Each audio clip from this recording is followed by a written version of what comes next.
മന്ത്രി വീണ ജോർജിന്റെ ഉദ്ഘാടന പ്രസംഗം കഴിഞ്ഞതിന് പിന്നാലെയാണ് അധ്യക്ഷനായ UA ലത്തീഫ് MLA വീണ്ടും എത്തി ജനറൽ ആശുപത്രി വിഷയം ഉയർത്തിയത്. ജനറൽ ആശുപത്രിയുടെയും മെഡിക്കൽ കോളേജിന്റെയും നവീകരണത്തിനും വിപുലീകരണത്തിനും വേണ്ടി 50 ഏക്കർ സ്ഥലം ഇവിടുത്തെ ഹോസ്പിറ്റൽ ഡെവലപ്മെന്റ് കമ്മിറ്റി കണ്ടെത്തിയിട്ടുണ്ട്. അത് ഏറ്റെടുക്കണമെന്ന് അഭ്യർത്ഥിക്കുകയാണ്. വേദിയിൽ നിവേദനങ്ങൾ വാങ്ങുന്ന തിരക്കിലായിരുന്ന മന്ത്രി വീണ ജോർജ് വീണ്ടും മൈക്കിനരികിലെത്തി. 2016 തന്നെ മഞ്ചേരി ജനറൽ ആശുപത്രി നഗരസഭയ്ക്ക് കൈമാറിയെന്ന സർക്കാർ ഉത്തരവുണ്ടെന്നായിരുന്നു മന്ത്രിയുടെ മറുപടി.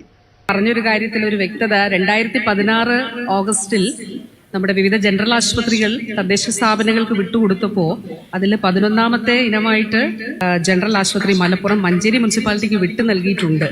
വീണ ജോർജിന് അരികിൽ തന്നെ നിന്നുകൊണ്ട് വാസ്തവവിരുദ്ധമായ കാര്യമാണ് മന്ത്രി പറയുന്നതെന്ന് നഗരസഭാ ചെയർപേഴ്സൺ VM സുബൈദയും പ്രതികരിച്ചു. ഒരു അവ്യക്തത വേണ്ട, അത് അന്നത്തെ ഓർഡർ ആണിത്. ശരി ശരി, അതൊരു കുഴപ്പമില്ല. രണ്ട് വർത്താനം മാഡം പറയരുത്. മാഡത്തിന്റെ അവിടെ വന്ന് പറഞ്ഞപ്പോൾ നിങ്ങൾ പറഞ്ഞില്ല എന്നാണ്. ഇത് ഓർഡറാണ്.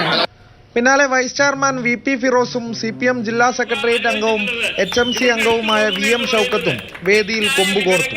സ്റ്റേജിൽ നിന്ന് പുറത്തേക്കിറങ്ങിയ മന്ത്രിക്കെതിരെ പ്രതിഷേധ മുദ്രാവാക്യവുമായി എത്തിയ യൂത്ത് കോൺഗ്രസ് പ്രവർത്തകരെ പോലീസ് അറസ്റ്റ് ചെയ്ത് നീക്കി.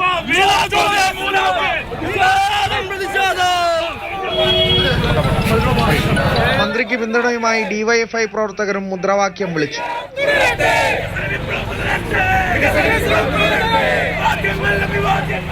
മാതൃഭൂമി ന്യൂസ്, മലപ്പുറം.